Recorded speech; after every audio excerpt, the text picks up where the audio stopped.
Margaret, it is so good to have you back on the podcast. This time you are going to be hosting this episode, putting me in the hot seat, which is very exciting. I've been a little nervous since your message that you sent to me last night saying, "Mwahaha," and I felt like, oh, you have something up your sleeve that you're going to throw at us today. So a little worried about that, but I'm excited to have you here. Thanks for joining me. Yeah, thank you. I'm very excited to be here too. I'm excited to get to know you a little better. I can't wait. And I know you've been on the podcast before. I think you and Fred came on and shared your story. But do you want to, before we even dive in, give everyone just like a 1 minute intro as to who you are, your jewelry business, so they can get some context before we dive in?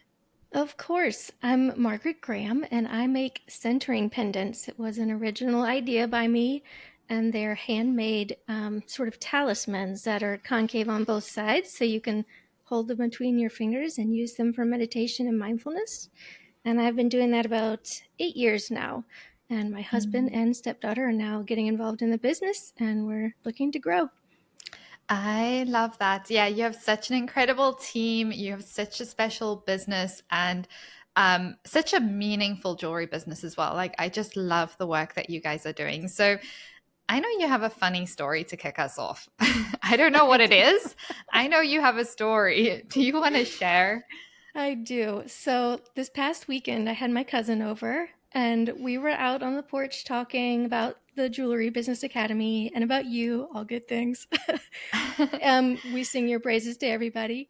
And Fred mentioned, yeah, so Robyn calls me the Chief Heart Officer. And I said, wait a minute, Chief Heart Officer? He said, yeah. What did you think she said? I said, I thought all this time she's been saying Chief Hot Officer. Oh my goodness. And that you were like, I just thought it was sort of a little laughable joke type thing. Like, yeah, Oh the cute guy is here. Like, I don't know what I was thinking. But I was also like, well, okay, it's fine. I mean, you know, my gosh. I'm right Oh my here. So, goodness. That is so funny, Margaret. And this has been going on for months. yes, Do you... I every can't time. believe now I'm concerned who else thinks that as well. I would love to know. Yeah. That So is you call very funny. you Oh my call him gosh. you call him the chief heart officer because he's very supportive and always like, talking me up and other people in the business academy as well. But I was like, oh, chief heart officer. I don't know. I guess he's like the only guy here, so he's kind of the eye candy. I don't know. Oh my goodness. Well, I'm so glad we've clarified this. I'm sure Fred would have been happy with either title, to be fair. Um, but yeah, I'd like to give everyone some context. So, Fred and Margaret are building this. Well, Fred helps you in the business, and he's just a huge part of the JBA community. He's always like helping and sharing within our community, and he's always pumping you up as well, and like just like your biggest cheerleader. And so, you call him your CEO, carry everything out, or Mm-hmm. yes, carry everything out. And so we named him within the JBA our CHO, which is Chief Heart, with the like heart as in like caring officer. But Makes so much more sense. I'm so glad that we clarified this, Margaret. I can't believe that's what I'm kind of concerned who else thinks this. I don't know. So here's what we're gonna do. We're gonna create a T-shirt, and it's gonna say Chief Hot HOT Officer, but the O in hot is gonna be a heart. Oh, So I love it. we're making this T-shirt, and we need to know if there are any other partners of the Jewelry Business Academy people who are coming and would like a T-shirt. All the They can, partner we have a couple who have partners who are supporting their partners in yeah, building their jewelry business. I think this could be a thing. This yeah, could be a thing. I think And I so. know you guys are coming to our jewelry biz retreat in September. You and Fred are going to be there. It's going to be so fun. And I definitely think Fred needs the t-shirt for then. So For sure. Yep, that's the goal. So we need to know anybody else's sizes by then too. oh my gosh, I love that so much. I did not expect this story, but this is hilarious. So, Margaret, do you want to take over? I'll hand things over to you and you can kick us off with your first question. Yeah, sure. So this wasn't on the list of questions I gave you, and I'm not trying to like trick you into answers here. But I actually don't know. Do you have a partner? Do kids, pets? Who do you live with? Oh, great question. This is so funny because I think uh, like I've done little things before when I was like, oh my gosh, I have exciting news. And I'm like, I'm moving. And I'm thinking, everyone's like thinking I'm moving. And then I get all these DMs being like, oh my gosh, you're engaged. Oh my gosh, this.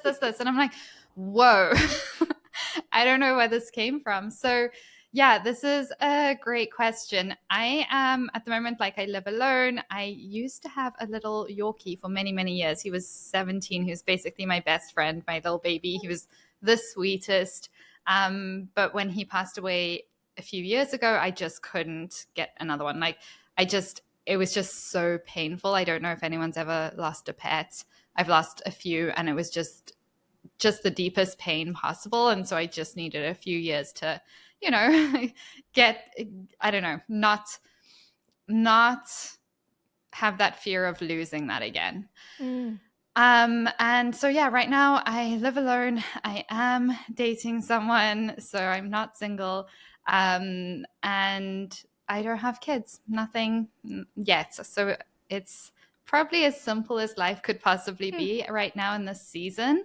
And Yeah. I'm just really enjoying it for all that it is. So I yeah. figured we would have heard some children screaming in the background by now if you had children, but Yeah, you guys would for sure know. yeah, you do like to keep your personal life pretty tight. Like you don't show a lot of it. So I was just curious about that Yeah. one bit. And I don't know if you know, but Fred and I used to have a Yorkie, Oh a my miniature gosh. Yorkie, a 3 pounder. And she died a couple years ago as well. She was 13. Oh my gosh, they're the sweetest. Like they're just the sweetest. I love them. I mean, I've had a couple of different breeds of dogs as well. I've had cats, but that little guy had like a really special place in my heart. And Yeah. they're just, I think, because they kind of become your shadow, they always with you. Hmm. Yeah, the loss is just severe, but that's so sweet that you guys Yeah, also had a little one. it is. I'm glad we have that in Oh, common too. I'd love to hear more about him when we are in oh, Canada, if we have oh. time. Oh, okay. You don't even know my level of obsession with my dog. Okay, When you tell come us. to the retreat, I will show you a whole book that I created. It's part one of many parts. And it's just a whole lot of like there's pages of all his sleeping pictures, pages of all his car seats. He had multiple car seats. I was like Oh my obsessed goodness. dog mom next level. So I'll bring the album to the retreat and you can scroll through. Ah. I'd love to see that. Oh my I can gosh. only share it to people who have dogs because people who don't just will think I'm crazy. It's one of Yeah. those things. Ah, So when I sent over the questions before that, I put that little comment in the DM to you that was like, "Mwahaha," like I'm gonna, be evil and ask you all these hard questions or whatnot. But I will say, like, I'm interested in getting to know you more on a personal level. Like many of your hot seats, people ask business questions, and I'm like, I want to know, like, what's Robyn's astrological signs? Does she know her Enneagram? Like, do you know any of that? oh my gosh. Yeah, you know what? It's so funny because I know you hinted that you kind of wanted to talk about that. So I was like, oh gosh, I better like find out what my Enneagram even is. And so I actually took a quiz this morning and then it was glitching and it wouldn't send me my results. So I Oh. don't know what my Enneagram is. I just know my star sign. I'm a Cancer. And I find it interesting. I love reading, like, when it comes to Cancer star signs. I don't know the sun, rising, moon, all that stuff. I'm not, I'm not that level, but I always just like, I find it interesting. I find it deeply resonates with me. Um, but I don't think I've ever necessarily taken action from any of the things that I've read or like put in too much weight on the labels. Even though I'll Mm-hmm. say everything I read about cancers, I'm like, oh yeah, this is 100% me. Yeah. Are there a couple examples? Yeah. So I don't know. I'm sure you know a lot about Cancer and about the different star signs. I personally only know about my star sign briefly based on what I've read over the years at like a superficial level. So I know like Cancers are super emotional, definitely me. We are very intuitive, we're deeply caring, we're very protective. And so all of those things I deeply resonate with. And I feel like it helps me deeply connect to my work as well. It helps me deeply connect to the people and the clients that I'm working with. And it also means that in business, I feel like I definitely use my intuition. And I've gone through seasons where I'm ignoring my intuition, and I've just been like, no, this makes business sense, or this is like what I should be doing. And then I've got burnt. And I'm like, Mm. oh. And so sometimes I think I try and ignore some of the things that like are key to my character, or to, I don't know, I guess being a Cancer, even though I'd never really say that that's top of mind. But when you look at those character traits that sort of make you who you are, I think sometimes when we try to bypass them and be like, oh no, that's a better thing, for me, it doesn't always work out that well. So I'm learning more and more to like listen to my intuition, to trust myself more deeply, and to also feel all the feels. But as a Cancer, I've never had a problem with that. Yeah. Deeply, deeply emotional, feeling everything to like way too much of a deep level, quite Yeah. honestly. Nice. Yeah. So I don't know too much about a Cancer. I was really curious because my astrological signs, I only really dove deep into them in the last couple of years. But Mm-hmm. once I knew them all and read through the information on them, I was just really understanding myself in a way that I hadn't ever before. So Mm. it's one of the reasons why I finally decided, okay, I'm meant to do a podcast, because there was so much in there about being in the public eye and having deep conversations with people. I was just like, okay, I guess this is meant to be. Let's just do it. Oh my goodness. I love that. What star sign are you, Margaret? I'm a Leo star sign. Yeah. Leo. So it's I love fire and that. showy, which I'm not I really. I love that. That's so fun. I mean, this is where I think it is valuable, especially when it's like, okay, sometimes those labels help us when we're like, okay, now if I'm a Leo and these are the character attributes to a Leo, and I don't feel like I want to be out there, like, I think even when we met you, you're just a bit more like, sometimes from what we see, like a quieter, softer soul. So being out there taking up space maybe doesn't feel super comfortable. But when we see like, oh my gosh, well, I'm a Leo and this is what Leos do, it kind of gives us that permission to step into our full self. So I love that. Yes, absolutely. I feel like my conditioning of the family I was raised in and the environments I was raised in, I have become kind of a quiet, reserved, shy person. But I am trying to let my light shine more. So reading through all Mm, that information really helped me. I was just curious about yours as well. I love that. Yeah, no, I find the star stuff interesting. I'm just not very, I haven't gone very deep into it. And the Enneagram stuff I've never looked at till today. So, Oh, but honestly, when I was looking at it, it's super interesting, and it's definitely something I take another look at. And yeah, I find it super fun. yeah. So the Enneagram was the same for me. As soon as I read my type, I was like, oh my gosh, this is me. And then, Yeah. so I'm the artist, number Makes 4. sense. And it even says somewhere in there that the 4s at their best will be like divinely inspired to create their art and create something that will Mm. like help the world, kind of thing, generally. Oh my gosh, And I was like, I love wow, that. I actually did that. Okay, super. It's Anyway, so aligned with you. I love yeah. that. So, what has informed who you are? Do you feel like you've always known who you are? Oh goodness. No. Definitely not. Um I man, I definitely have not always known who I am or what I want to be.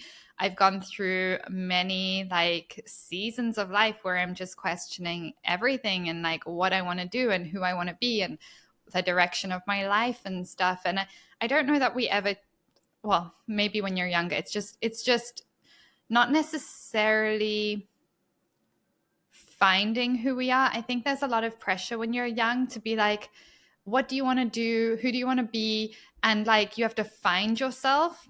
And what I came to realize is the pressure we put on finding ourselves is so hard. It's like, well, how do you find yourself? Traveling, going on a gap year, all that stuff. That's one way of finding yourself. But are you finding yourself in doing that? Or can you just create yourself? Can you just like look at people around you, look at what people are doing, try different things, and you just decide what kind of person you want to be, and then you go out there and you take the steps you need to do to become that person, and you keep reevaluating and you keep growing. And I find that once I recognize that you have a choice of who you want to be, and I took away that pressure of somehow magically I have to find who I want to be, it made a world of difference. So making like, I think the first thing is just changing your worldview as to what's possible makes a difference. So really looking at what podcasts you're listening to, what books you're reading, what programs you're watching, who you're surrounding yourself with, it's going to change your perspective on what's actually possible. Because what we need before we even go and like create this version of ourselves that we want to step into is we need evidence that it's possible, that other people are doing it. Sometimes obviously we're wanting to do something maybe other people haven't done, but it really helps your body and your brain to be like, oh, there's all these other people doing this. This is proof that the life I'm wanting to step into, or the version of myself I'm wanting to step into, is possible for me too. So I really find like just opening your mind in that way, traveling, meeting new people, meeting people who have different careers or different businesses, is going to expand your idea of what's possible. Because when you're, let's say your social circle is all just like from a small town, and you all do the same job that you went straight into from university, the mindset's just different. It's not wrong, it's just different. So I find that's had a huge impact, just like being open to seeing what's possible, following accounts or listening to podcasts of people who are living a life that I deem as something that I aspire to. And that's going to look different for everyone. And then just going out there and being like, okay, well, what do I want to create? And then what's the first step? And just taking those steps and just being consistent. And over time, you suddenly wake up and you're like, oh, I'm literally like, I've stepped into that person that I dreamt of becoming. And then again, it's always evolving, because now where I'm at, it's like, okay, well, I still have goals. I still have versions of myself I'm wanting to step into. And it's not like finding myself, it's just creating myself. And I think I'd be curious to know your perspective on that, Margaret, because I find that just takes a lot of pressure off. I completely agree. I have a magnet on my refrigerator that says life is not about finding yourself, it's about creating yourself. So I love see that that every day. I mean, personally, I have not known who I was for a long time. I just started figuring that out like a decade ago or so. And it's taken a long time. Yeah, I mean, it's been a difficult path for me to know myself. And I hear that you create yourself and not just like find what's there. But I think I had to find what's there first. And now I can be like, okay, do I want to keep this? Yeah. Or do I want to, make some parts a little better? And there are some parts that I want better. And I love when you talk about habit stacking and stacking evidence to yourself that you can do these things. That's all very motivating. You are super motivating. So, do you have a coach that you still see? That is a great question. Okay. So I've worked with coaches in the past, and I had a long-term coach for a very long time that I worked very in depth with. Had a huge, huge impact on my mindset, because at the time when I connected with them and I started working with them, I was going through one of the roughest seasons of my life. And I was at a point of being like, I don't know if I want to be here anymore. And it was just a very, very challenging season. So I worked for a few years actually in depth with this coach. And they did have a huge impact on my life. And I'm very grateful for them and for the work and stuff that we did together. And it's definitely impacted how I support my clients. It's definitely impacted how I move forward in business and life now. But at this moment, I don't work with a coach. And I say that in like, you guys know I'm I'm obsessed with the coaching world. I've always had a long-term mentorship with a coach, and so this is the first season I'm going through without that. And I will be getting another coach. I don't personally like short-term mentorship. It just doesn't work for me. But long-term is kind of where it's at, and it's just about finding that right fit. And at this, like in this season of life, I'm actually working with a therapist. So, Okay. I still have that support, and it's very much mindset focused. And I'm just, yeah, that's kind of where we're at right now. Yeah, that's awesome. Go therapy. Go therapy. I know. I was so against therapy for years because I had two very bad experiences when I was younger. And it's taken years for me to just test it out again. And I'm like, oh, with the right fit, it's a completely different experience. Yeah, for So sure. it's been a really great experience so far. Yeah. So you always seem to be in a positive, motivated mindset, and it's contagious. So it's wonderful to be on the calls with you. Like, even when I don't have questions, it's just nice to hear how you pump other people up and like tell them they can do it. It's very, very motivating. So, do you have a morning routine or an evening routine that is personal to you, not just like showering and brushing your teeth, but do you meditate? Do you know, any of that? Oh man. Okay. I hope you guys aren't disappointed by these answers, but like I'll be as real as possible because I've gone through seasons where I had like these very like beautiful morning routines and evening routines and was meditating and all that stuff. I a few, I don't know, a few months or years ago, I kind of just ditched the 7-step routines and I just simplified everything.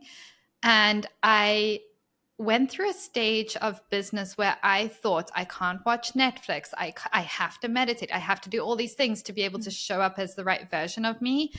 And I was very rigid with how I lived my life, how I showed up in business. And I saw the benefits of that for sure. But I read a book called The Surrender Experiment many years ago.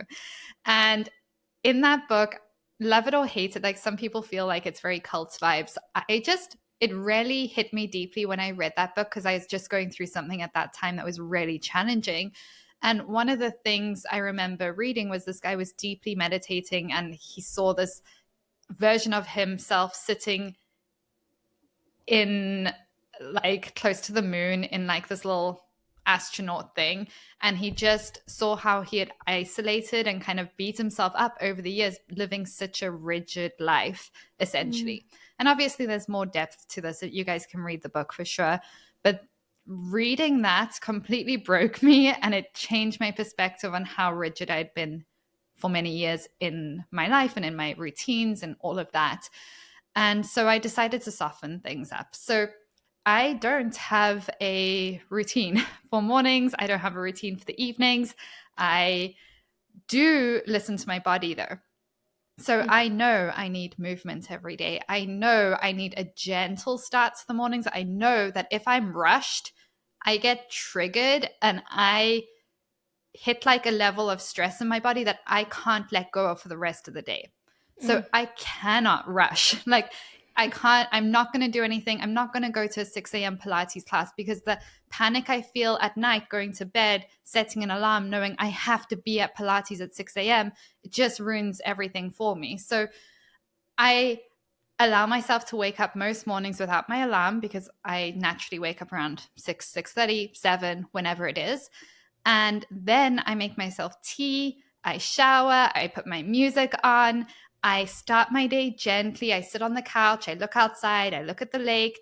I will then decide, typically in summer, I go for a long walk because it's beautiful. In winter, I'm like, no, I'm going for my matcha latte first. And I go to my coffee shop and I sit there with my matcha and I do my work, and then I'll go for a walk in the middle of the day, and then I'll go to Pilates like probably in the afternoons or closer to the evenings. And so what I did essentially was I took the rigid routines I have of the key things I needed to do to like show up as the best version of myself that I used to try stuff into the morning or evenings, and then I'd start my day feeling wiped out. I've now spread those out throughout my day. I've allowed myself to do like pick and choose what feels like it's going to honor my body most that day, because every day is different. Some days it's not the best thing for me to go to Pilates. Whatever works. Some days I just need to go for a good walk along the lake. Some days I need to go for a coffee with a friend and catch up and chat. And so I don't currently have a crazy routine. I get up, I always shower. This is one thing some people are going to find weird, but I wash my hair every single day because I love being in the water. I'm a water baby. I think that's a Cancer thing as well. It is. Yeah. I love putting my head underwater. When I'm swimming, like I can't be one of those cute girls with their hair always perfect. Like as soon as I'm in like the ocean or the lake, I'm like head's going under. We're swimming like a fish. Like I need to be submersed in water. And so I love starting my day with a shower and like getting my head under. And so I just wash my hair at the same time. And it starts my day in a good space. Like I love it. I don't meditate at the moment. And I did at one stage. It was like a big part of my life. And I see so much value in it. But I find that like essentially walking is like more meditative for me. And I sometimes feel like I get stuck energetically in my body. And I don't know if anyone is going to resonate with this, but sometimes there's just too much stagnant energy and it actually causes me to spiral really quick. Really quick. I feel down. I feel flat. I feel like I just want to get into bed and like not do anything. And so I've actually shifted from meditating to more like somatic shaking or somatic dance. And it's only for a few minutes, like 3, 4, 5 minutes, and it shifts my energy and it shifts my mindset. I did it just before this podcast, and it makes the world of difference for me. And Nice. So I think, yeah, that's kind of what I'm doing at the moment. My evening routine is all essentially like I go to bed early. I love going to bed early in winter. It's just like a thing. But I have dinner. I will listen to some music. I might watch a Netflix show, which at one point I banned myself from for years. I was like, no, you can't watch this. It's like you need to be learning at all times. So it's always listening to podcasts, always reading business books. And it's like, no, you can do well and also watch some of these things and like just be a bit more chill. Yeah. So I'm not disappointed at all. I'm honestly relieved because I see you as such a successful person that I'm like, oh gosh, well, certainly she has this routine that she sticks with, and that's what has made her successful. But I have a really hard time with routines and self-discipline. So yeah, it's actually kind of good to hear that you're like, oh, well, I do this and that sometimes and like figure out where it works in and stay in tune with my body to see what it needs. So like, I love it. Not disappointed at all. Oh, I'm glad to hear that. So that said, it's similar but not the same. Do you feel like you have strong self-discipline? Yeah, that's a great question. Yes, I have pretty strong self-discipline, and at the same time, like I'll be honest with you, I haven't worked out in a gym properly for like probably 8 months. I've just been doing things like Pilates. Like I have had days, I had a whole week last week where I just couldn't drag myself out for a walk. Like I couldn't do it. And it sounds so silly. So on one level, yes, I have self-discipline, but on another level, like I'm very human and I go through stages where it's just like, oh, I just can't. There's some things that I just struggle to self-motivate myself with. And what I've discovered is when I was in the corporate world, I was so disciplined outside of that, like when it came to gym and food prep and all this stuff. Being a business owner, there's just way more headspace that a business takes up. And it requires so much discipline to show up for your business that to have to show up in all areas of your life at the same high level that you used to do, it's just a lot. And so, what I've recognized I've had to do for some things like Pilates, I book in classes because there's a cancellation fee. So, I know, okay, tomorrow I'm probably going to want to go around, or I'll book it the day of. And then once you've booked it in, you can't cancel 24 hours before or 12 hours before because there's like fines. And I just am not a fine person. So I will show up if I'm going to be fine. And so I have to find other ways to like not rely on self-discipline in all areas of my life because it's just too much. I I will look at what systems can I implement, what habits can I stack things onto, because if we just rely on self-discipline all the time, it's hard. It's hard as a business owner. And it's like willpower. Some people think other people just have more willpower. I kind of believe we all have pretty much the same amount of willpower, but some people set up their lives in a way that they don't require willpower on a daily basis all the time. So a really good example of this is, let's say you're wanting to run a marathon and you need to get super healthy and you need to get super fit. Well, one person can rely on like trying to every day make themselves like eat healthy, but they have a ton of snacks in the cupboard, and get out and do workouts, but they don't have anyone else. They don't have someone running with them. It's just everything feels hard. Another person can be like, okay, I'm going to run a marathon. So I'm going to get a group of other people all starting wanting to run a marathon. I'm going to get a nutritionist, or I'm just going to throw all the junk food out and get meal prep and everything so that all the meals are ready to go and it's easy and there's no other options and I don't have to choose willpower. I don't need willpower to choose. There's just no other option. And so that's what I've done. And I don't know if you were following along many years ago, but I went through a stage of life where I was always in floral dresses. Like I put so much energy into my clothes every day and it was super fun. And then I realized it was just too many choices all day, every day. And so my daily like uniform essentially just changed to like much simpler, much more minimalist. Again, that's just a little example of like me taking away the need for willpower or like discipline every day, because I'm wearing stuff that I can actually wear straight to gym. I'm wearing stuff that I can go straight for a walk in. I don't need to ever change to go for a walk. I don't need to ever change to go from coaching to Pilates. I don't need to change if I were to go actually to the gym, even though that's just not happening right now. And so it's little things like that I've found have made a difference. Yeah, that's really interesting. I'd never thought about dressing in clothes that way.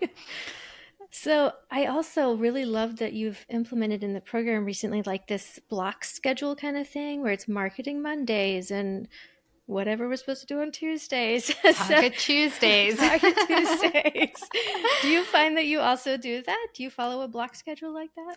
Oh yeah, 100%. In my business, I have done this for years actually at this point, because I've tried different approaches, and I find like, I think most of our clients in the JBA have a level of ADHD. I certainly have it. I'm not really into labels, but like it's just a different way of approaching your day-to-day and stuff. And I get overwhelmed if my calendar is just like all these things every day, and in one day you have to switch from podcasting to this to this to this to this. It's like if you're a jewelry designer and you have to answer emails, do email marketing, do Instagram stuff, create new designs, update your website, and do a collab all in one day. It's like a lot of different parts of your brain having to function all in one go. It's just overwhelming. And so I've also got a block structure for the JBA, the way we run it. So Mondays is all our meetings. If you saw my calendar, it's just back to back to back team meetings with breaks for walks and stuff. And that's how I like it. So Mondays is all the meetings, all the stuff I have to do with my team, all that key stuff.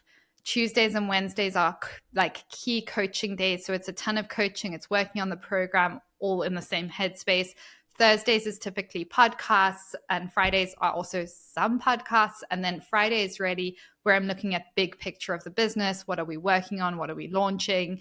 And then weekends I do work, but that's where I'm like working on things that I find fun. It would be like, oh, I'm working on this project and I can't not work on it because I'm super excited about it. Or I'm doing Instagram stuff, or, little things like that. And it's not the full day. It's just, I like to go to a coffee shop and just do an hour or 2 or 3 of work. And it just, I don't know, when you do work that lights you up, it's kind of a really energizing part of your day. It's like a creative outlet for you as well. You're like creating, it's not necessarily art, but you are creating something that doesn't exist. And oh yeah. Yeah. 100%. I just see my whole business as a creative outlet. It's it's so fun to create things from nothing, to build things, to find your voice, or not even find your voice, like use your voice, practice getting better at using your voice and telling stories and creating content. Like honestly, it's so fun for me. And I know it can be fun for a lot of business owners when they change their perspective. Like I've seen it in our program. It's funny because I had a dear client, she hasn't come on the podcast yet, but I remember her coming into the program being like, I hate Instagram. I hate that I have to show up on Instagram, all this stuff. And she actually shared in a group call 2 or 3 weeks ago how she's kind of just like softened a bit when it comes to Instagram. She started showing up as herself, and is seeing the sales, is seeing the connection, is actually feeling energized by it, is actually having fun with it. And that's that, like the power of kind of shifting your perspective from these things of, oh my gosh, I have to do this, to, oh my gosh, this is a creative outlet and I get to be paid by doing this. It's like a win-win situation. Yeah, I'm trying to get into that mindset of Instagram being a creative outlet. It's a little tough for me as a person who likes to draw or paint or, sculpt things, that I'm like, this isn't creative outlet. She's trying to trick me.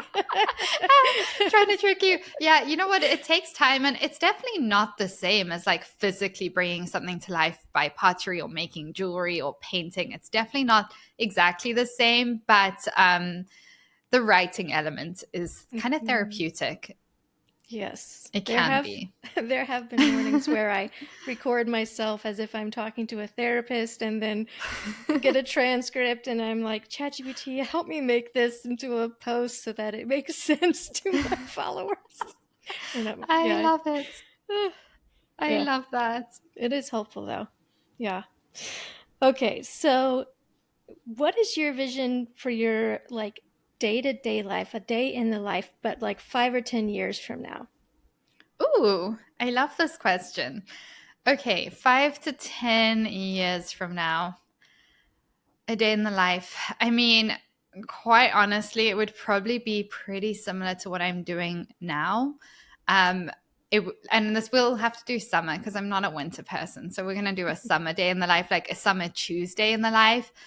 I'd probably wake up around 5:30, naturally just feeling energized, super excited for my day, go straight down to the lake for a little walk and like to see the sunrise, which is what I do in the summer with my tea, and then go for a little walk, get ready for the day, have a like healthy breakfast. Honestly, in 5 to 10 years, I'll definitely have dogs again, and who knows if I'll have kids or not. We'll see how life happens, but take them for a walk, and then go to a space. I'll probably be in a home, probably not going to be in condos for forever, even though I love condo living, but probably working either with other business owners or in my own space or at my favorite coffee shop for 2 or 3 hours, supporting clients, have a lunch with my partner or with friends. I really am trying to build a life where you're not living for the weekend, where every day you're integrating meaningful elements and meaningful relationships, and you're not living in a rushed way, because I feel like I've definitely gone through seasons where lunches are just like rushed and everything's just a rush. And I want to be like, no, every day is just like a gift. And we do our work and we sit and we have lunch and we talk, and you're enjoying the process of even making dinner, and you have space to make dinner and you have time to make dinner. And I'm going for hikes probably a few times a week, which is so easy where I live. And I'm definitely probably spending the whole evening at the lake. Nice. So yeah, swimming, having a barbecue, I don't know, just at the lake chilling. Do you paddleboard? I used to. I had a paddleboard for years. It got stolen at my last condo, so I don't currently have one. But I used to go out we'd go out at 4:30 in the morning to catch the sunrise. It's a vibe. I know you paddleboard. I do. I love to paddleboard. Currently, we can't get into the lake. We're right on the lake, and we have access. But during Hurricane Helene, a few trees fell down and blocked our access, so we've got to cut through those first before I can get down to the lake. I can't even walk along the shoreline right now. It's kind of bumming me out. Oh no. Hopefully they fix that soon. Yeah. So, and I mean, paddleboarding, I've been doing maybe 10 or 12 years, and I even got certified to teach paddleboard yoga at one point. Oh my So goodness. I I love love paddleboard yoga. that. It is a real test of balance. And then I just make that analogy in my own life too, like finding balance. And on the board in the water, if you lose your presence and mindfulness, you'll Mhm. fall in. And Oh so yeah. it really trains you to stay present in your body. It's really, really fun. I Oh love my it. gosh, I can imagine. We should have spoken about this before because we could have added this to the retreat Mm, activities. yeah, That would that'd have be been fun. so much fun. Well, we might come a couple days early, just saying. Oh yeah, well, I'll organize paddleboard so we can do this, make this happen. Excellent. Ah, well, so there's one other thing I'm curious about, and you may or may not feel comfortable answering it, but does spirituality have a place in your life? Did it ever? Does it now? Yeah, this is a great question. I don't think I've ever been asked this on the podcast. So, um, I mean, I think the easiest way to start this is just saying how I grew up. So I grew up going to Christian schools. I grew up with like families who we went to church. We grew up believing in God. And it was just like always a part of my life growing up. I went a little bit of distance myself from it at one stage when I was like a teenager and in my early 20s, and then kind of came back, but in a way that works for me. And I Mm-hmm. know some people might not love this, but there's elements of like Christianity that I love. There's elements that I don't resonate with. I don't go to church or anything like that, but I feel deeply connected to like God. And I've had so many experiences in my life where I'm just like, wow, I'm 100% being protected by someone. You Mm-hmm. know, I have a really like I have a couple of stories. I don't know if you want me to share one of them here. Sure. And it was just something that happened where I was just like, there's no way this possibly could have happened just by coincidence. And it was when we had just moved to Portugal many, many years ago. We were brand new Mm-hmm. in Portugal, didn't speak the language yet, had been there maybe 5 to 7 days. And my stepdad was away on work. And it was just my mom, my brother, and myself, and my dog and cat in this new home, in this new country, didn't know where we were, didn't know what was going on. It was a Friday night. It was dark outside, and somebody gave my dog some food like we always did, but they didn't check, and there was a little bone that was left in his food. So anyway, it was then just my mom and I and my dog and my cat, and suddenly my dog starts choking on his food. And now we're talking about him earlier. He was a miniature Yorkie, super tiny, and he just started choking. And I did what I had done before, just like tried to check his mouth and stuff, and it was just getting worse and worse. And I was trying to like feel for something and started really panicking because he started really panicking. And Mm. next thing you know, he goes like his tongue goes blue. You feel the sense of an animal fighting to breathe, and then you feel them stop fighting. And it's the absolute worst feeling I've ever felt. I just started screaming. I grabbed him and I ran outside into the street. Now, the street we were living in was completely isolated. There was like two or three houses and no houses on the other side. And it was a not a through road. So cars never drove past because Mm-hmm. you couldn't go through. And we didn't know anyone. There was literally no lights on, nobody around. And I'm here screaming in the middle of the street. I'm covered in blood by this point because there's Oh. just so much going on. And I'm just like saying to myself, like, oh my gosh, you like, please God, like just save this animal. Like I can't let him go. And next thing, my mom's there as well, and we just don't know what to do. She doesn't know how to, like, she's not confident driving. We don't even have the phone numbers of the vets. We know nothing. Yeah. And next thing, this car pulls up, and this is like 8:30 at night on a Friday Mm-hmm. on a street that cars don't come down. And this car pulls up. They are like, "Are you okay?" And I'm like, "No, our dog's like, this is happening." And they don't speak English really either. But open the door and there's 3 veterinary nurse students in the car. On their lap is a list of all the veterinary clinics in the area that are currently open, highlighted in yellow. And they just Wow. take me and my mom and my dog in the car, and they just take us straight to the vet, and the vet saves his life. And then he ended up in the vet for a week with surgeries and stuff. There was all these other things, but I was just like, how does this happen? Yeah. Full body chills. Yeah. Oh my gosh. Yeah. That is incredible. That is Yeah. definitely some divine timing right there. It was unreal, and it still gives me chills because I felt like they're these little angels being sent to like protect Yeah. us and look after us and look after our dog. And it's crazy because there was never cars there. And even after that, there was never cars that came past. So, I mean, I have lots of stories, but that was just one where I'm like, we're being looked after in some Yeah, way. for sure. So, yeah, That's I'd really be curious to beautiful. know your perspective on it, Margaret. Well, my history of it is that I grew up pretty much agnostic or atheist. My parents described themselves as atheists. They eventually found God through some fellowships. So I was maybe a teenager when that started to happen. But the only time I went to church was with grandparents. Like my mom's dad is actually was a Presbyterian minister, so we would go to church with him if we were visiting them. Um, so I grew up, yeah, with no religion really. And I did not become a religious person until I was inspired to make what I make, my centering pendants, because I was trying to choose between art or teaching yoga. I'm really bad at telling stories. No, you're really good. You're practicing telling them. You're doing great. I am. Oh gosh, we're gonna do this on the retreat, aren't we? We'll see.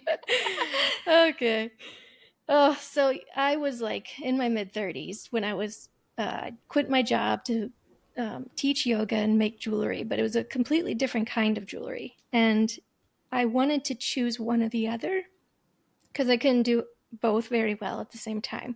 And I kept telling friends and family, if I'm going to pick jewelry, it has to have more purpose and meaning.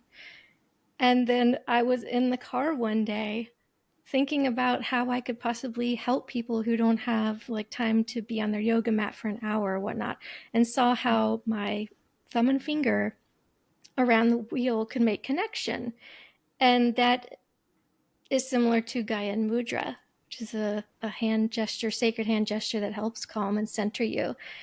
And I started imagining like what is something people could have with them that like sparks them to make this hand gesture, which then like wants them to calm down and take some deep breaths. And the pendant started forming in my mind. And as soon as it formed in my mind, I was like, oh my gosh, I was just given the thing I was asking for. Mm. And so the inception of the idea for my jewelry was also the spark that started my spiritual awakening. It was like super uncomfortable, to be honest.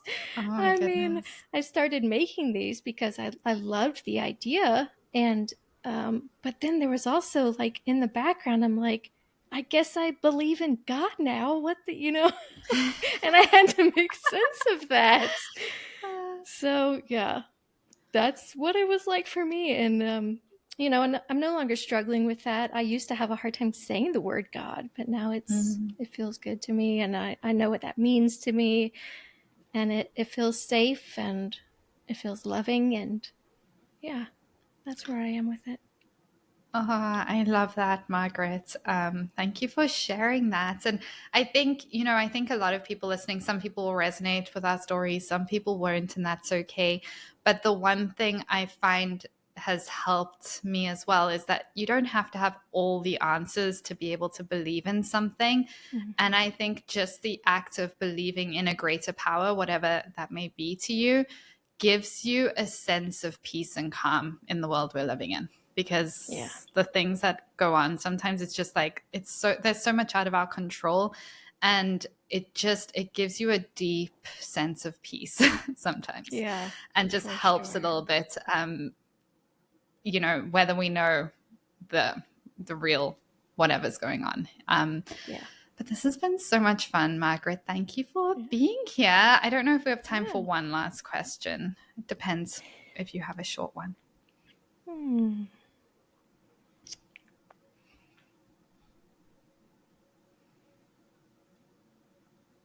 I don't really. No. All good. This has been...